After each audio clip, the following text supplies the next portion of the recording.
Hello, everyone. Welcome back to not a special episode of Shouting into the Void. This is just a different video. It is still Doctor Who, but rather than talking about old episodes, we're actually here today talking about Series 13, which is the upcoming series, which is out later this year. Which is sad. We haven't got a firm date yet, but I guess they don't want to put all their eggs in one basket. No. So if you haven't been aware, there was a San Diego Comic-Con at Home panel released today as a recording. It is Sunday, 6 p.m. Sunday UK time. It was put out. It just appeared on the YouTube channel. Obviously they promoted it beforehand, but there was no like premiere. It wasn't a live event. Although I found it quite funny that the Doctor Who Twitter put out the trailer first, whereas in the panel, the trailer's not right at the end. And I was like, weird. Right, why don't you just wait 40 minutes and then put it out then? But we'll come on to like the specifics of the thing. Effectively, this was to start the hype train for Series 13, because we haven't heard anything officially since Christmas. So obviously, in this video, we'll be discussing set leaks, rumours, our thoughts. So if people don't want to know any of that, just be aware. That'll come up. There's no guarantee we'll be correct in what we think. But obviously, if we've seen set photos, that's likely to be in. There are some things we know for sure. Yeah. And then proper Shouting into the Void will return next week with when we start Series 2. I've just felt that this is a good time to do it now, while in the middle of the series, it kind of happened coincidentally, which is good. And I also forgot that it was happening until like Thursday. I was like, oh yeah, that's this weekend. That's a thing. So obviously Series 13 is going to see the return of Chris Chibnall's head showrunner, Jodie Whittaker as the Doctor, and Mandip Gill as Yaz. It also sees the introduction of John Bishop, stand-up comedian John Bishop, as Dan Lewis. So we didn't really know what to expect from this panel. We knew we'd probably get a kind of trailer. They were teasing a special guest. So before we do go into actually what happened, what were you hoping for? What were your predictions for this? Well, my main thing was I wanted a trailer, which we did get. So that's fun. I was also maybe thinking, oh, can we get a date for it? But no. I mean, everything's up in the air with airing dates and filming dates. Maybe they just don't know yet. But we know it's this year, which we already knew. But it's good to get confirmation, I suppose. I imagine it will be like October-ish time. And then I was also afraid of maybe a Jodie exit announcement. Thankfully, no such talk whatsoever. So I think we'll be with 13 for at least another few years yet, hopefully. And then as for the surprise guests, I was torn between Joe Martin and Sacha Dhawan as to who it might be as like my final guess. I went for Sacha in the end. They talked about him. He got a mention in a fan question. But if anyone correctly predicted who the guest was, then I think you probably read some leaks, or you worked for the BBC or something. You filmed the event. That would have been quite something. Yeah, that's true. Yeah, it was the moderator woman. But yeah, so I got the trailer, which is the main thing I wanted. Everything else, I was way off, but still, that's the fun of Doctor Who. It is, and like I said, there wasn't much. Like surprisingly, there was sort of no leaks for this beforehand. Which I thought might have been the case, but there was nothing. So in terms of what I thought that maybe the special guest would be some form of returning companion. I know a lot of people on Twitter have been saying, oh, maybe it'll be Donna or Martha, that they've been rumoured or whatever. But the Doctor Who rumour mill on Twitter literally consists of people going, hey, maybe this will come back. And then other people going, hey, like, maybe. Oh my God, confirmed. Yeah, and then it doesn't happen. Back. Like I saw people like, oh, when Tennant gets announced as returning on Sunday, I was like, you have no evidence of that whatsoever. Like, it's madness. Yeah. I didn't think it would be a doctor as a special guest. I didn't think it would be Matt Smith or David Tennant or someone like that. I thought it's more likely to be a companion, because that's, the show has a habit of bringing back companions from previous seasons. Sarah Jane, Captain Jack, all that kind of stuff. And sort of in that, I thought that maybe we'd get a Graham and Ryan cameo, at least maybe in the trailer, teasing that they might be back this series. But I imagine that either they're fully out completely, or they'll be back, if they are to come back, in the finale, depending on what the story is.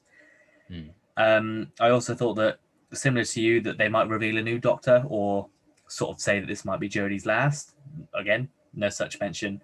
The current rumor is that she's going to do some specials like next year, similar to David Tennant. But again, that's a rumor that it hasn't been confirmed yet.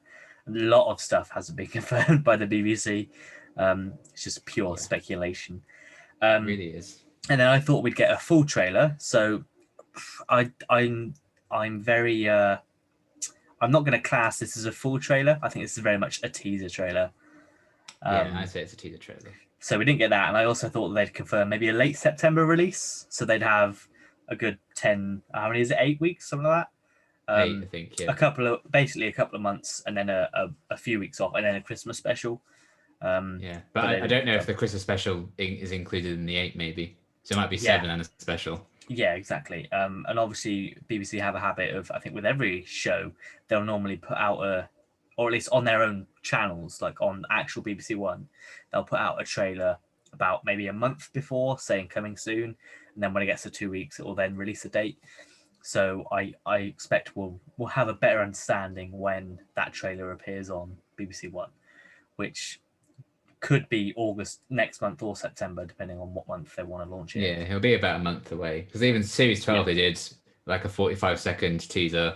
Then like a month before it started, they did like a 1.5-minute, 2-minute trailer. So it seems like that's going to be the same pattern here. Yeah. So yeah, those are my sort of thoughts. So most of those incorrect. I also had a slight thought that maybe they'd announce some of the Target books, but I guess that will be more for other places. This was purely a Doctor Who Series 13 chat, because I know they've done a Doctor Who comics panel at Comic-Con already this year. But I'm not as into the comics as I am the books. So I think, moving on, we'll probably follow the same sort of pattern that the event did. So we'll end with the trailer. Okay. So what were your sort of key takeaways from the 40-minute presentation Q&A panel? Yes to all. Yeah.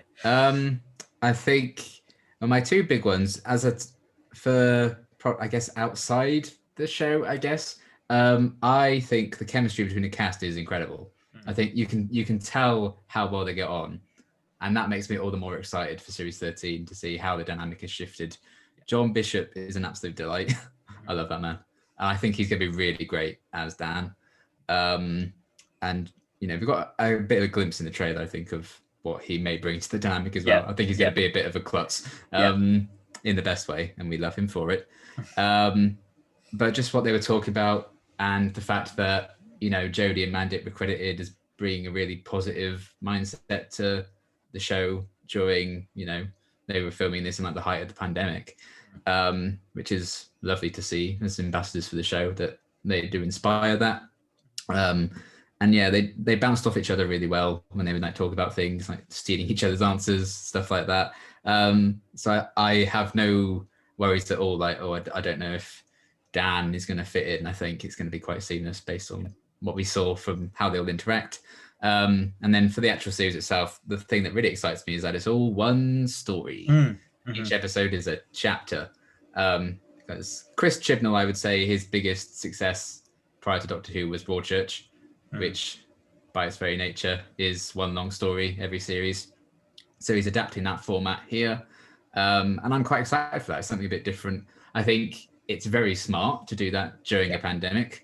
You limit how many cast members you need. You can have just recurring cast. Have a location. So very enclosed like that, which I think is going to be really interesting to see how they experiment with that format. And I think this is going to be the 3rd series with this Doctor.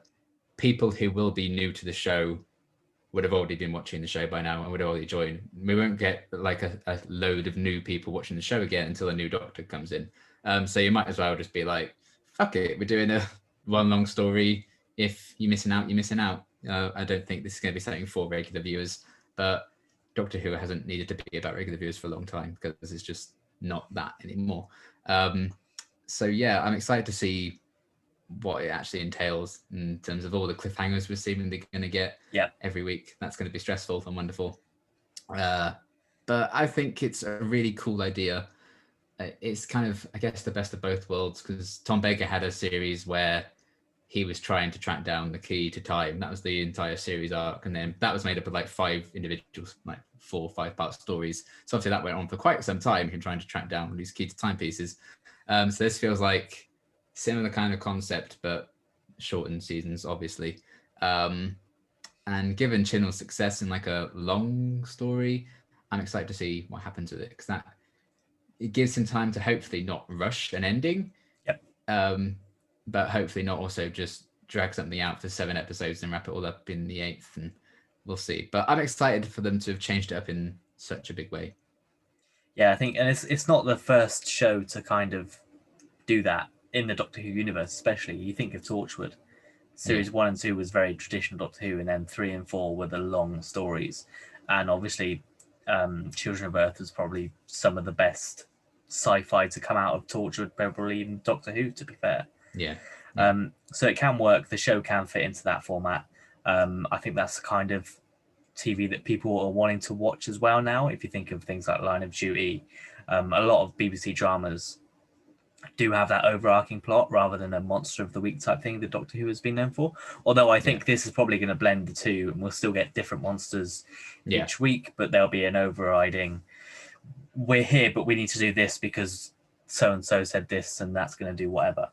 And that'll continue, which we saw little bits of, I think, in the first series with Jodie, where, we're here because we need to get to the TARDIS because last episode it vanished and that kind of thing. So there's been little bits of that, and I think it all depends on what that story is, which I think I'll come on to when we reach the trailer. So I think it'll be very interesting to see what concept that takes, because there's a lot you can do with the show, especially in that format.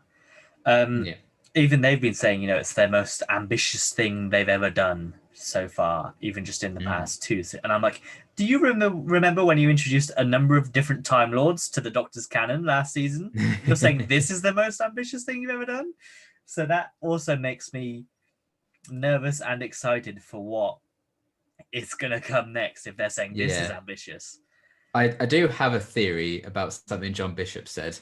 I have a couple changing it up. Yeah. Which I'm kind of potentially excited about, because it's something I've wanted the show to do for years, is an episode entirely taking place in the TARDIS. Like, just like...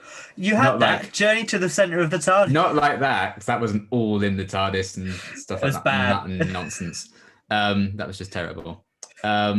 But like, do you remember the adventure games that came out that you could like download and play? There's one like set just in like the TARDIS console room stuff. It was a bit different, interesting. And the fact that John Bishop was mentioning like his entire first week was just filming in the TARDIS. And I was like, intriguing.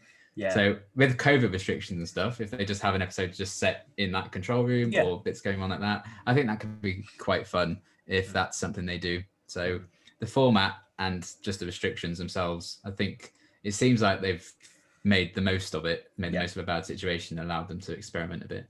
Yeah, it does definitely seem like they've seen the situation that the country is in, and has gone, right, now's the chance, because we can use COVID as an excuse if it doesn't work, to say, hey, let's try something new. And I think we'll definitely see some different landscapes, and maybe it won't be as globe-trotting as the previous season was billed as. I think we'll come on to the special guest now, which was, again, everyone had a prediction. It's going to be David Tennant, Matt Smith, Joe Martin, everyone. It was none of them. It was Jacob Anderson, who plays Grey Worm in Game of Thrones, who I've only seen him in Game of Thrones. Even though I watched Broadchurch, I couldn't tell you who he was in Broadchurch. But he was the boyfriend of Jodie Whittaker's eldest daughter. Yep, I remember. Yep, I know now. But still, I guess that says a lot about either that character or that that series of the show that I wasn't at first. But he was great in Game of Thrones. He went, because he wasn't there. They just did a little put-in interview with him, and the way he spoke about the show was very much a case of he was so happy to be there. He seemed like he couldn't have been happier. He was so excited. He's always wanted to do it, kind of thing. And I think the people that have always had that connection to the show always come in and excel in their role. I mean, if you think of David Tennant especially, he had a massive connection to the show, and he came in and obviously is one of the most popular doctors in the show's history. Yeah. So it's good to see that enthusiasm coming in from, I'd say, a guest star, but it sounds like he's going to be more of A recurring character. They very much didn't call him a companion, just a recurring character. No. Which is interesting, and I do have a theory on who he could be. But first of all, what did you think about him? I really like the actor anyway. He's always come across as a really funny guy, and like I've seen like behind the scenes of him on Game of Thrones and interviews with him. You can tell he tries to have a lot of fun on set, and that was reflected in I think what the cast was saying about him as well. And yeah, I really liked his clear passion for the show when he was like, "Oh, I was suddenly 14 years old again, walking into the TARDIS." I liked everything like that because that's exactly how I would be if I was ever in Doctor Who. Yeah. And yeah, I liked the look of the character as well. I thought his hair looked quite cool. And we still don't really know much about him other than his name and like how he's going to tie into this. We just know we're going to be seeing quite a bit of him. So yeah, I think it's an interesting thing. I've already seen the responses to, "Is that it? Who's this guy?" I'm like, he was in the biggest show of all time. You just want to hate on Doctor Who. Calm the fuck down, you morons. I get being underwhelmed by it. I don't think they should have hyped up, a special guest star. That was a mistake, I think. But this era in particular always makes that mistake to hype things up. Just let it play out. Be like, okay, this person's going to be in it. That's probably how they should have handled it. So I get they shot themselves in the foot hyping it up so much. But I guess last time it paid off for them because the last time they hyped up Summer Returning, it was Fugitive of the Jejune. We know how that will play it out. But yeah, I get that, but I don't like people being assholes about the reveal.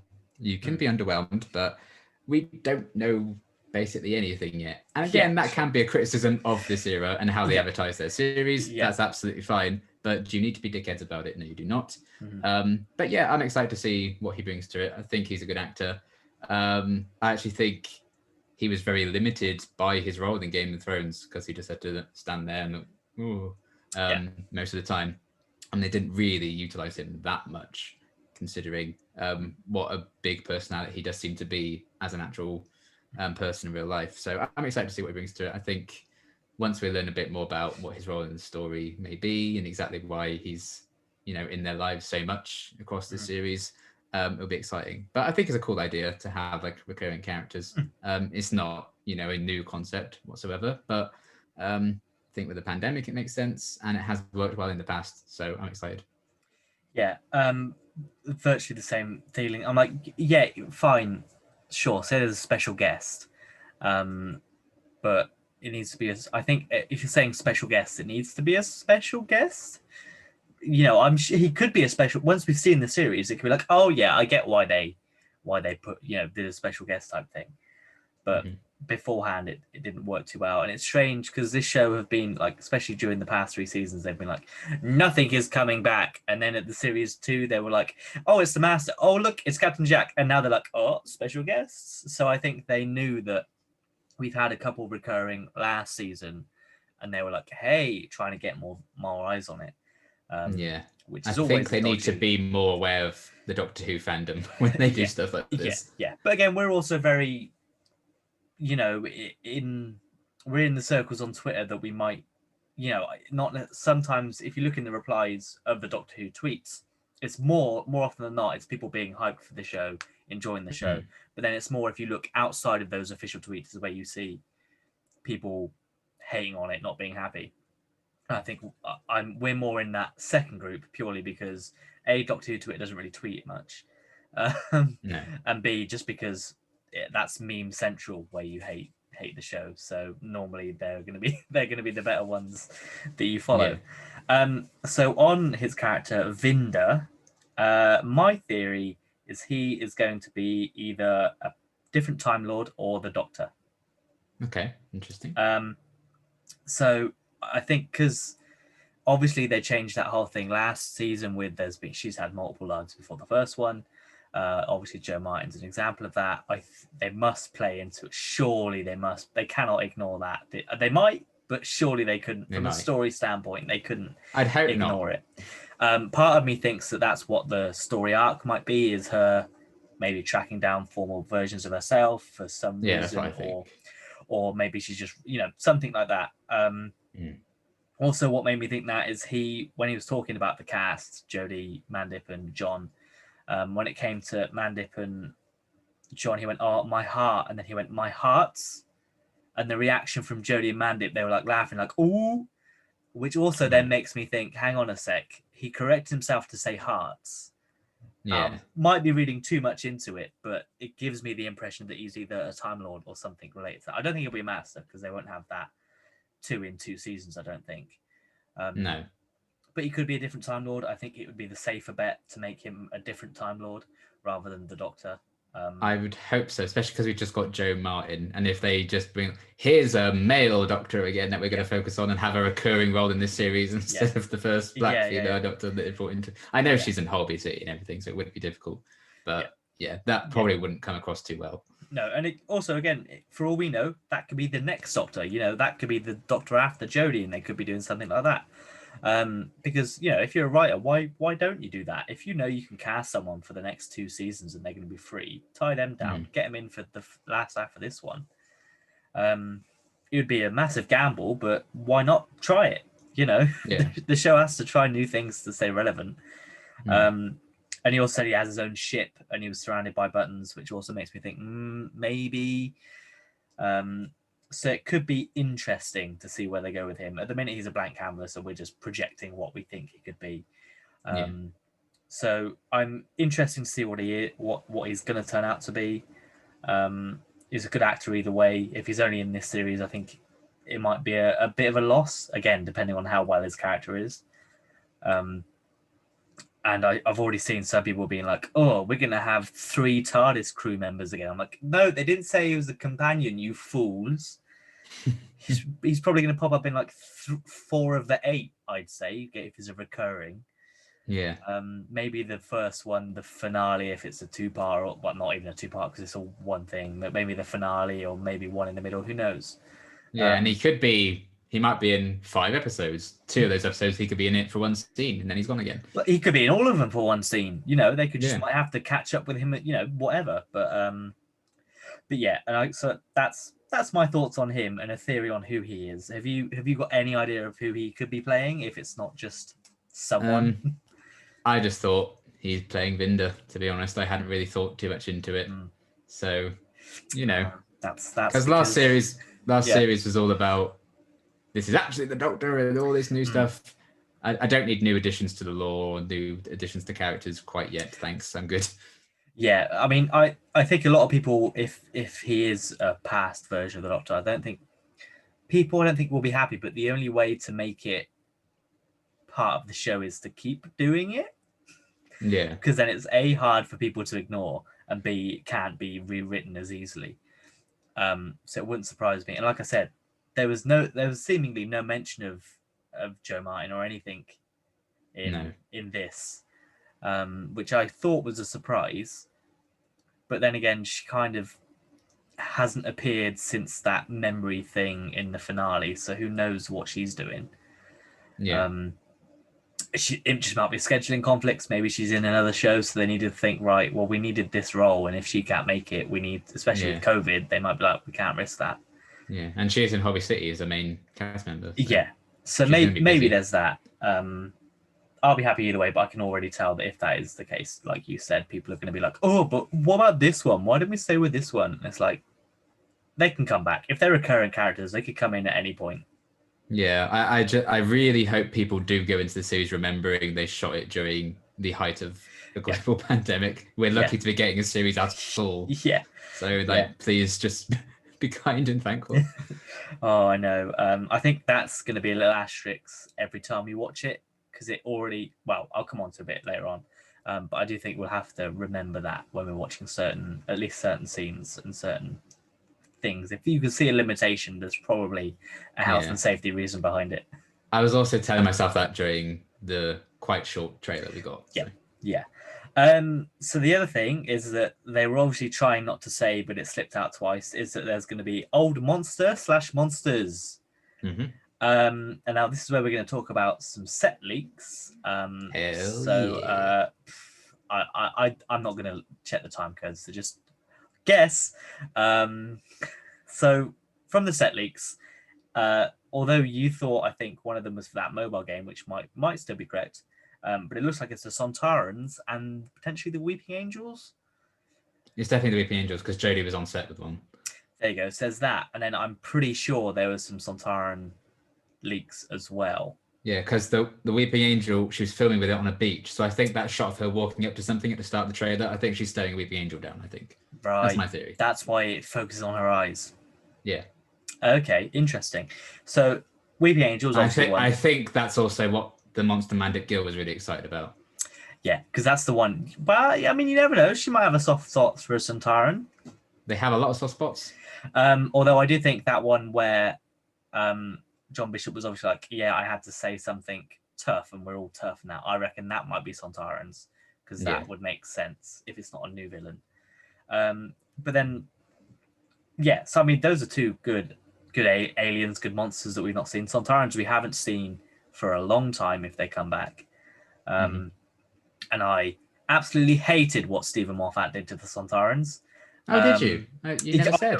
I mean, I love Strax. Strax is like the best boy. I will defend. They should have Strax. left it with Strax. Making other Sontarans like Strax was a mistake, I think. Yeah, that's the issue, and you can see that with it's Time with the Doctor, isn't it? Matt Smith's last one, where their invisible tank stops being invisible, and I'm like, oh god, this is so slapstick. And the Sontarans are supposed to be these elite military strategists. You know, they know that this is. You know, you see them in Series 4. Compare that to that. There's a massive downgrade in at least intelligence. So I think the best thing Chibnall could do would be bring them back and make them a proper menace. Like that someone seems to be what they're doing. I really love the new redesign for them, the new helmets and stuff. So I'm excited to see them come back. Hopefully they can do them justice and make them a proper villain again. The Weeping Angels have always been creepy. We've not seen them since Class. So everyone's not really seen them since series 4. Is it 4? Since series 5? 7. Is it 7? We've always last one, wasn't it? Oh yeah, Angels Take Manhattan, of course. I suppose they did also have a cameo in Matt Smith's last one. Yeah. But again, their main appearance was Amy Morgan's last one. Yeah, with apparently the Statue of Liberty, it's just doesn't get looked at as much as we thought it should. And even then, Stephen Moffat never intended on bringing it back again after Series 5, but Karen Gillan wanted to be killed by Weeping Angel, so he brought him back for that. Yeah, so they were, I think, excellent. I think they lost a little bit of their fright in Series 5 when they were shown to move. See, I'm the opposite of that. That made me more scared of them. I found that really creepy when it moved. I know it kind of goes against their concept a bit, but not for the characters, just for the audience. And I care more if they broke it for the characters than us. I guess, but I guess you could argue that Amy can't see them, so technically they can do whatever they want. But for me, it took away the fact that they're supposed to be these super speedy killing machines, yet they slowly turn their heads. And I was like, yeah, that's fair. But yeah, I think that they lost their impact a little bit, sort of moving forwards. Obviously, they didn't really make a comeback after Series 7, which is good. You know, aliens can not come back. Looking at you, Slovene. And so it'll be interesting to see how this Doctor battles them. Interesting to see what impact this has, if it's just a monster of the week type episode or if they're going to have a bigger impact on the arc, which could be a thing. And speaking of the arc, every episode is basically a cliffhanger, apparently. Yeah. What do you think about that? It's interesting, I think. I mean, that's classic Who, so... Yeah. The only episode that wasn't a cliffhanger was the last one of a story, so it's like 95% cliffhangers anyway, so it's not that different. But it is funny because the Sontaran story was rumored to be a 2-parter. I'm like, well, bitch, please. I mean, they're not wrong. It's an 8-parter, so yeah. So that'll be interesting to see. It's risky because I think there is a chance, you know, out of like potentially 7 cliffhangers, they're probably not all going to be like life or death. Yeah. It may not be like Impossible Planet level Yeah, cliffhanger where yeah. you're like, well, they've got guns, they're gonna get out of this. Yeah, they got guns in a Or a hole pit's open. opening. Ooh. Okay. So we'll see. But I'm excited for that. I do like cliffhangers. So Yeah, and I think your point of Classic Who is, although every episode did have a cliffhanger, they weren't always good cliffhangers. most of them were not. I just finished watching The Three Doctors, where the Doctor is in that black void with, I guess, is Omega's mind. Yeah. And the cliffhanger is just them fighting in the void. I'm like, oh, It's so because a lot like some cliffhangers, they just the episodes ran over, so they had to just like cut scenes short. So there's just a cliffhanger where they stare at the floor and it just shows the floor, and then that's the cliffhanger. Absolutely hilarious. I love it. Oh, no. Hopefully yeah. it wouldn't be like that. I'm sure Chibnall's a better writer to that. Obviously he's done it with Broadchurch, where there's been cliffhangers in the other ones. Yeah. And like we mentioned, a lot of dramas do that now, where they put a cliffhanger at the end so that people like, oh, look, because I think that's quite a big criticism of a lot of UK dramas now, is that nothing will happen in that episode, but then the last 5 minutes is like, oh my god, so then you have to keep watching. Yeah, I'm intrigued to see how they're going to balance that long story with episodes still kind of being individual stories in a sense, because there's a pirate episode that's been rumored, and that's basically confirmed from set leaks a couple of weeks ago, because there's people dressed as pirates, so we're probably going to get a pirate episode at some point in the series. They looked like kind of Indiana Jones kind of heisty episode from the trailer. So how is that all going to connect with cliffhangers and stuff? Is that all just one episode?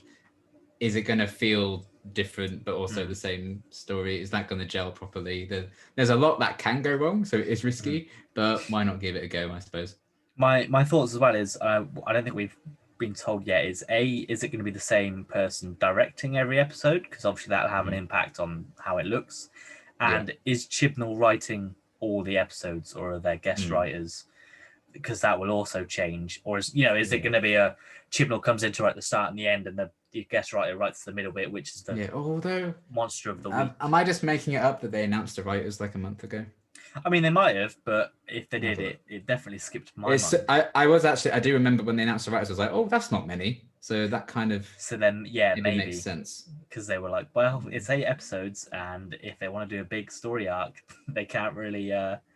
Because John Bishop was like, when Chris finishes the scripts, they come in and then we like record it like the next day.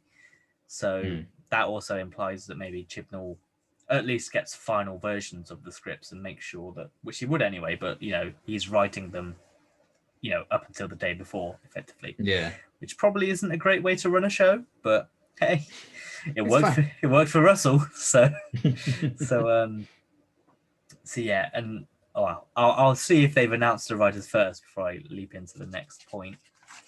Oh, can Liam's internet go quick enough? Okay, well, I've got some bits on directors as well. So Jamie Magnus Stone is apparently returning. I don't know what he directed before, but he's filming one block of episodes. Right. And then Azur Salim is directing episodes 3, 5, and 6. So it seems like they are doing like big chunks. So it's not going to be that many directors. Yeah. Then Chris Chibnall, Maxine Alderton, and Ed Heim are the confirmed writers for this series. Okay, I don't know if there's more, but there's at least 3. Okay, that would make sense, I guess, because then you could easily, that would avoid most convoluted things. Because I assume that most scriptwriters, when they come in, they pitch their story idea. So this might be that Chibnall said, "I want you to write this," rather than the other way around. Yeah. We'll see how that goes then. See if that leads to a disjointed series or not. And the other thing on the scripts is that we have been promised so many surprises, definitely some shocks.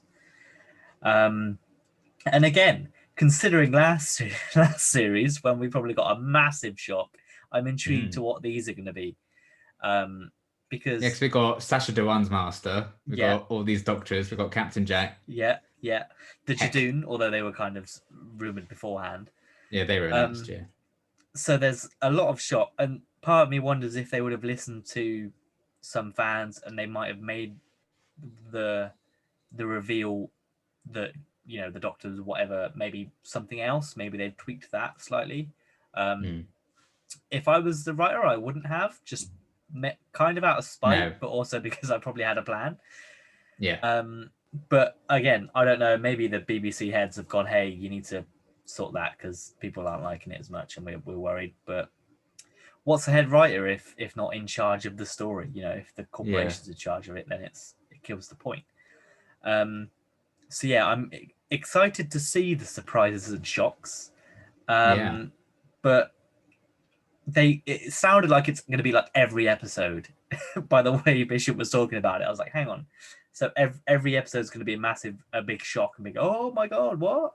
Which we could have, but I don't know what they could be. Yeah. But and then sort of the last thing that I'd pointed out was when they were asked for their one words to describe the show. Riveting, inspirational, and mysterious, and fairly straightforward. You know, they're like, yeah, fine, good buzzwords. And then Chibnall comes Speaking of in with buzzwords, Chibnall comes in with swarm. I was like, because first of all, I was like, did he say swarm or sworn? As in, like, I've sworn not to say anything. But yeah. obviously, the Twitter account confirmed it's swarm, as in a swarm of bees. So what does that mean? God knows. Maybe that's the big bad, is a swarm of, Yeah, like the swarm of metallic stingrays from Planet yeah. Death. Well, there's that. Some people have thought maybe the Vashta Nerada might come back because they're kind of like a swarm. And so that maybe they could make a return. That would save on the budget and the cast and the risk of isolation because they're just shadows. You wouldn't have to bring in anyone. Yeah. So we'll see. It's just one of them things that he's clearly said that, and he knows that people are going to think about that for the next 3 months. Like, Yeah. oh, what could it be? What could it be? And then we'll know and probably go, oh, It is probably literally like just referring to like one throwaway episode. line in one Yeah. episode. Yeah. Yeah, exactly. And plus, we shouldn't really trust what Chibnall says because he was also one that said, "Oh, there's no overarching plot," and then proceeded to introduce an overarching plot. The biggest overarching plot potentially ever. Literally. So before we sort of skip on to the trailer, was there anything else you wanted to point out from the panel? I think I've talked about basically everything. So I've mentioned the pirate episode. Yeah, I think I'm good. I did write down swarm. I was like, what the hell does that even mean? Yeah. But again, there's speculation. Then there's just I couldn't even tell you. I don't know where to begin. So exactly. I will wait and see. Yep. So that does take us on to the trailer and sort of it was released on Twitter before it even got to the point in the panel. So I guess for people that didn't want to watch the 40-minute panel, they were like, here you go, there you go. If that's all you wanted, there you go, fine. Yeah. What did you think of it? It's about 43 seconds long. Yeah, it was fine. I almost feel like they maybe should have started with it. Yeah. Because it was, let's talk about the Doctor. Let's talk about Yaz. Let's talk about Dan. Let's talk about this new guy. And then the trailer is shots of the Doctor, shots of Yaz, shots of Dan, shots of the new guy. And I was like, well, we knew this. I think some of the locations and the backdrops in it looked really cool. I love the shot of the Doctor and Yaz holding on to whatever that ship thing is, flying through space or whatever. And that looks really cool. I was hoping to see some villains of some kind in there. But again, I was kind of thinking, they're still shooting this at the minute. CGI will not be done for a lot of things if there are CGI creatures and stuff in there. I think sometimes to the detriment of this particular era, they just don't want to give anything away. And I think that does make their marketing material come across as a bit boring sometimes. But there was still some intriguing stuff in there. The fact that Yaz was like, "You're hiding something from me." I'm like, well, yes. You've had that for the past 2 seasons, Yaz. Come on. You're mad about her. You're mad at her about that last time. Yeah. So I guess that's something that could be continued. Is that going to be the Timeless Children-esque thing? Is it going to be something else entirely? What was it like? Her biggest adventure yet was like the tagline. So I guess that's referring to the scope of this story they're trying to tell, one long thing. I liked the shot of Dan doing the Mission Impossible and failing terribly. Yeah, seemed to be in some periodish like clothing. So I think that could be like Indiana Jones heist-esque sort of story. So it looked like they're in the tomb of some kind. So that could be quite fun. I've always wanted like an Egyptology focused episode, so maybe I could get what I wanted with that. But yeah, there's some nice stuff in there, some interesting looking shots. I did like the opening shot with Jodie walking up and it was just like zooming on horizon and everything. I've already talked about maybe that's the Weeping Angel thing, or it could be the frog on the chair. Please no. No! That was like, I remember when the Series 11 trailer came out and the shot I was most excited to see in the show was when she blew the kiss, that thing, and walked away. I was like, I wonder what that's going to be. And everyone was like, oh, it's going to be frog. Susan. It's going to be Rose. And then again, it was a frog on the chair because people tend to speculate about anything and it's a frog on the chair, which, devil's advocate, I don't mind. It's bad. It has split the fan base. Very much so. There are a lot of people who love that. 75-25. It's still a split. It's not unanimous, is it? Okay, it's not an equal split. Yeah. I didn't say it was an equal split. I said there was a split. Oh. So yeah, it's a controversial thing. But for me, that version of that shot for me in this one was probably the Doctor and Yaz on that thing holding on for dear life. That was quite a cool shot, and I'm excited to see how they get themselves in that pickle. But yeah, would have been nice to get maybe a bit more, certainly from the side of some creatures and stuff would be nice to see. But maybe they just had to put this together quickly. Things aren't done yet. And I think it is a teaser, not a proper full-on trailer, which you'll get at some point in the future. So it was fine. I didn't like set the world on fire with greatness, but maybe it will pay off in the long run when we actually see the episodes and see what good stuff they've been hiding. Yeah, you hope. We hope. Yeah, I thought my first thought was it felt like they were contracted to do this. The trailer and the panel, I think, overall, because there wasn't too much on show. Obviously, they don't want to show much in the first place, which is fine. I get that. I think there is one monster shot, which is those like weird flying metal robot drone things. Yeah, the Batman things. Yes, and that looked like very Toclafane-y. Yeah, that looked like it was on the same planet that Yaz and the Doctor were on that thing flying through as well. Yeah, I wonder if they're on like a giant version of whatever that was. Yeah, little things were. But again, they might not be villainous. They could be the good guys in that episode. But that was the only inkling of anything outside of these four characters that we've got that we were going to see. Obviously, we saw a bit of the new boy, which was all right. I think his picture that they released afterwards shows more than anything in that trailer showed of him.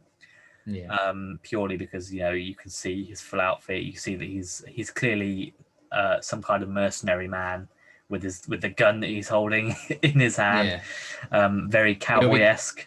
It'll be cool to see if they've edited any of the shots in there. Because like the Series 12 trailer, they edited out Sacha Dhawan in a shot of them like walking out the TARDIS from Spyfall.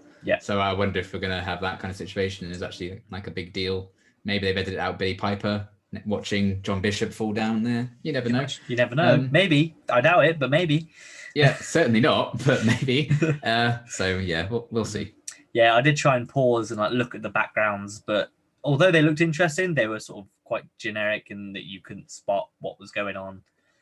And I was also very intrigued by the TARDIS being like on fire in the vortex or something like shot at it. Maybe I didn't quite work out what that was, but there's could like just be the vortex. Could have just been a little. She just clipped the curve of the vortex. Yeah, basically. Oh, that's sorry. What it was. Sorry. Although God, I hope not, because you can just imagine the female driver comments. Yeah, we had enough of that in Series 11. Like, no, thank you. So please no. Maybe it's just being shot by new guy spaceship. Maybe he's a villain. Yeah, maybe. Well, that's the thing. And the teaser, like, although we saw quite a few of the people shots, it felt I put quite empty. Yeah.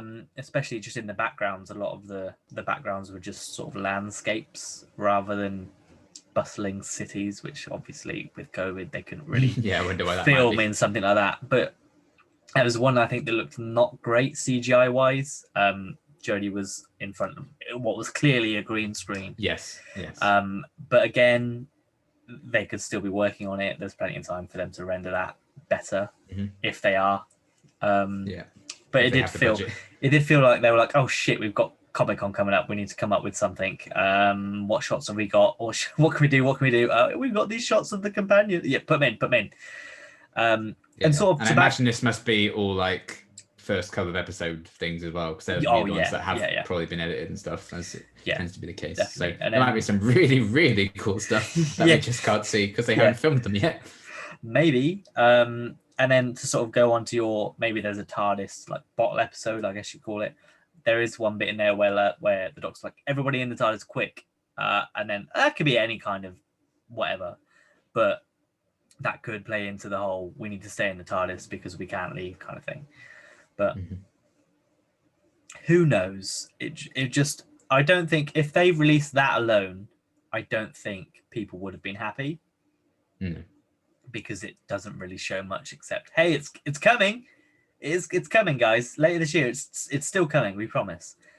And it hit me that it's, I guess they wouldn't say her longest adventure because that doesn't really make sense to tagline, but her biggest makes me think that it's big for the show, not necessarily because of the episode layout, because of the impacts and because of the scope. Because one of the things you can do now that they've sort of established that there's multiple other versions of Doctors out there is you can do all these different team ups. You can meet all these different versions of the Doctor that don't really have to come back if you don't want them to. Whether that's Joe Martin's, what was it? Was it a refugee? Was that what? Fugitive Doctor. Fugitive, that's it. Yeah, I knew there was a G and an E in there somewhere. Refugee of the Jadoon. You never know. I mean, maybe that could be an episode this year. But that's it. You have the Fugitive Doctor. You could have a mercenary one. You could have, I guess, not really a pacifist one because arguably that's the prime Doctor is the pacifist one. Yeah, the whole Timeless Children thing, it's kind of aged very well since Loki came out, I must say. Well, that's it. Well, that's also what makes me think that now that Loki's come out, they might lean into it a little bit more. We could have an alligator Doctor. No, I don't think we'll go that far, but we could. Frobisher in live action at long last. I would kill for Frobisher. If you didn't know, Frobisher is a companion to I think primarily the sixth Doctor? Yeah. And it's the penguin, but it can shapeshift. So I highly recommend reading some of those comics because Frobisher's amazing. But yeah, basically in this, and it says a lot that we spoke more about the panel than the teaser because they gave more tidbits and more hints in the panel than they did in the teaser. Because, it's strange because maybe they didn't, obviously they edited the teaser before they filmed the panel because they sort of said there was old villains, but they didn't want to give who they were away. So they could have always put in just hey, it's a Sontaran, even if it's just like the eyes, they could have teased more, I think. Because at the minute, if you were to watch this, you go, oh, hey, it's the guy from Game of Thrones. And then that's it. And then, because when it came up, I was like, oh, yeah. You didn't get the sense really of any proper threat. Yeah. Even though it's, and then because it kind of contrasted with her biggest adventure. Yeah, I'm like, is it? It just looks the same. There's doesn't look as much new. So you kind of needed the context of the panel to be like, okay, maybe I can see where they're going with this. Yeah. Again, I think that's probably more on not necessarily the show, but BBC's marketing of the show. I don't know who's in control of it. Whether the BBC decided what to release and when, which I think was definitely the case during Moffat's last season with the John Sim reveal. Which is the worst marketing. Like, oh, we haven't found your replacement, so we need you to do a Christmas special on the end of the series. Thanks. Bye. See ya, bye. Otherwise, we wouldn't have had a series in 2017 if he hadn't agreed to stay on. Yeah, well, I mean, it's like I don't want to be a downer on it because I think from what they said throughout this panel, I'm excited to see what they're going to produce. But like I said, if I just saw that trailer, if they only released that, I kind of would have been like, oh, is that it? Because it was for me. I talk about this in my reaction that you can watch on my channel. Although I haven't edited it yet, so don't do it. Although this will be. This will come out on the so it's fine. So I'm gonna film after I'll this, link it. I'll link it below. It's okay. But yeah, I do kind of talk about the fact that her biggest adventure yet tagline. I was like, well, that makes more sense to me, having just watched the panel before I watched this. I was like, because of the scale and like the one long story thing. So yeah, just watching this like as it face value, I don't think it's bad, but I think it's lacking that Doctor Who's coming back oomph that a lot of other trailers I think have had. I mean, and you wouldn't arguably I mean, I watched it a couple of times, so I could be wrong, but there's nothing Doctor Who in there other than maybe get in the TARDIS. That's, Yeah. I guess you wouldn't be able to see that's Doctor Who other than that. There's no villains, there's no monsters, there's a kind of flying robot, but that's not unique, I guess, to the show. You needed some more iconography, I think, could have been useful. Yeah. Other than the TARDIS. But again, restrictions, editing, filming. It's clearly they've not finished yet, and that's why they were all on set still filming. So hopefully they'll finish soon because it'll have to go out soon. But I'm excited to see where they're going to go with it. Hopefully hopefully it won't be another 7 months until we get more footage. Because obviously it's been 7. This was the first Series 13 official stuff we hadn't since Christmas, since New Year. Yeah. Which I think is probably poor marketing on the BBC's part. Yeah, they haven't been very good for Jodie's era at all, I don't think. And even so, like, you see a lot of arguments around the Doctor Who Twitter page doesn't necessarily promote her as much either. No. I think they've listened to that feedback because they do seem to be doing it a lot more now. I think so too, yeah. But especially at the start of the year. And I kind of get it, that Time Lord Victorious was going on then, so they kind of wanted to push that. But I did get the vibe that they were like, she's not selling very, or not selling, but, she's not being received very well. We're going to promote, hey, remember this kind of thing. Yeah. Which is a shame because there's obviously a lot to love about the past 3 seasons. Jodie's Doctor has definitely grown into the role, and you can sort of see that with how she acted on this panel. Clearly, she knows the character. She obviously knows the show, with referencing to Missy. Unless maybe Missy's coming back, maybe we're going to have a Master showdown because both Missy and the Master were both, both of them were referenced, and she corrected herself saying, has good energy to had good energy. So maybe that was a slip of the tongue with, they've been working together. Because why not? Why not have like 3 different Doctors against 3 different versions of the Master? Yeah. You could, that's what has opened up with this, and you don't have to worry about getting old Doctors back who might be now doing more things or might be too old to recur. Like a lot of the classic Doctors are now just unable to canonically look the part, which is a shame. I think they just about got away with it in Time Crash with Peter Davison coming back. Yeah, I mean, they even explained that away, didn't they? That they made like a sci-fi jargle joke about why he looks a bit older. Yeah, but I don't think like with the 50th anniversary and stuff, I'm like, what did you expect them to do? Waste all the budget trying to make these guys look younger, which could have backfired horrendously, and then just make the whole thing bad. That's it. I think the only one you could bring back from classic Who is probably Paul McGann, but there's an argument there. So is he even classic Who? Is he more new Who? Which I probably would argue he is. Which they did bring him back for the 50th in his little mini-sode. So there's always room for him to come back.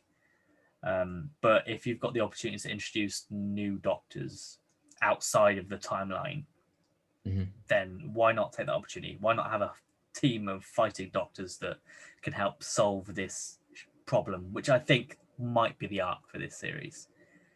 Which makes sense. If you've introduced that to the show last series, it would make sense to build on it now. But sadly, we will only know in maybe 3 months if it comes out. There's only 5 months left of the year, so it must be fairly soon that it comes out. Yeah, but it could be the whole, like, was it last year or the first series? We're like, returning this year, and they did a Christmas Eve special or some New Year's Eve special.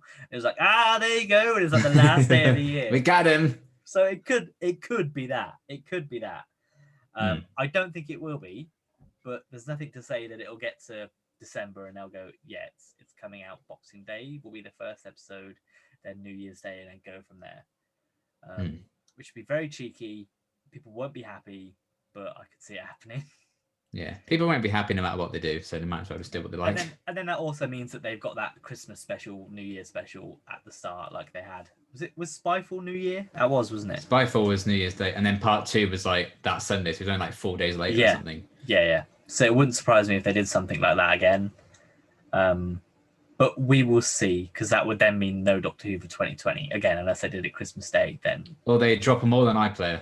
There you yeah, go. Go crazy. that's the other alternative, especially if it's over. That made me laugh when the end of the panel, she's like, in the UK, you can watch the old series on BBC iPlayer Night for another 3 months before they take it off. That's what also made me think. I was like, is this where they're going to reveal that they're going on to BritBox? But no, they didn't. So it'd be interesting to see if they actually do take them off of there, or if it was just a mistake that it says they're leaving. But we'll see. I guess they'll. Luckily, I've got all of them on. Yeah, exactly. Except for the newer seasons, purely because they're so expensive. I'm not paying 30 quid for a Blu-ray box set. I'm not paying that. Sorry. I do like you, Jodie, but 30 quid's too much for me to part. Come out in a steelbook, I'm getting it, but not for the steelbook that then sells 60 out. quid steelbook, hell yeah. Well, that's the thing is that I think they did do a steelbook for her, but it sold out like super fast, and now they're selling for like 80 to 100 good. pounds. That's nice.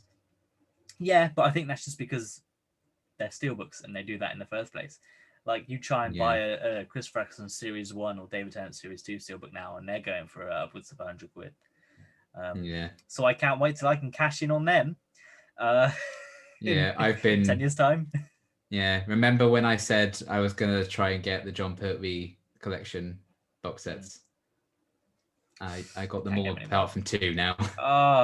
I just ended up getting everyone that's come out because I have no self-control. And again, you look at now, you can sell them all off and you'll make. But one day, money. Hell yeah. Yeah, so don't let anyone tell you that spending your money is a bad move, because unless you don't have any money, then don't spend money. I mean, but you got to spend money to make money. We are not. We're not endorsing this. Sources of advice in terms of finances, please do not listen to us. I would recommend not, unless you can get one of those Patrick Troughton Second Doctor Yeti coat and TARDISes that seem to fly off the shelf this week. Oh god, yeah, those new figures. They were in stock for like a day, and then they went, and now they're like double in price on Amazon or on eBay. So if you can get one of them, good luck to you. I need to start going to B&M bargains when they release their sets and just buying those and then just selling them on. I know. But I also don't want to be one of those assholes who then sells it for ridiculous prices. You don't want to be a scalper. I think those people suck. No. Yeah. But I'd feel mean and make it like, oh, I paid 30 quid for this. I'll sell it for 31. Yeah, plus postage. Yeah. Yes. So we'll leave it there for series 13. We were talking about series 13. Yeah. Again, there's plenty going on with Doctor Who. There's loads. I think there's a Missy book coming out later this year as well. There's always stuff coming out around the show, whether it's books. They've released 2 recently, with one with 10th and Donna, and I think one with the Fam and Missy, I think, or at least Missy's on the cover. So I assume she's going to be in the book. They've just released some really cool pin badges of all the classic Doctors fighting one of their iconic villains, which I think are very cool. So there's loads of merch going on. There's loads of books, comics that keep going. Big Finish is obviously a big thing that keeps on going. So the show continues on, even though the BBC neglect it. How life mirrors itself, doesn't it? It's like poetry, it rhymes. But yes, we'll leave it there for today. Series 13 looks interesting. I'm excited to see where it goes. Hopefully we'll get more information sooner rather than later. When we do, I'm sure we'll pick it back up and have another chat.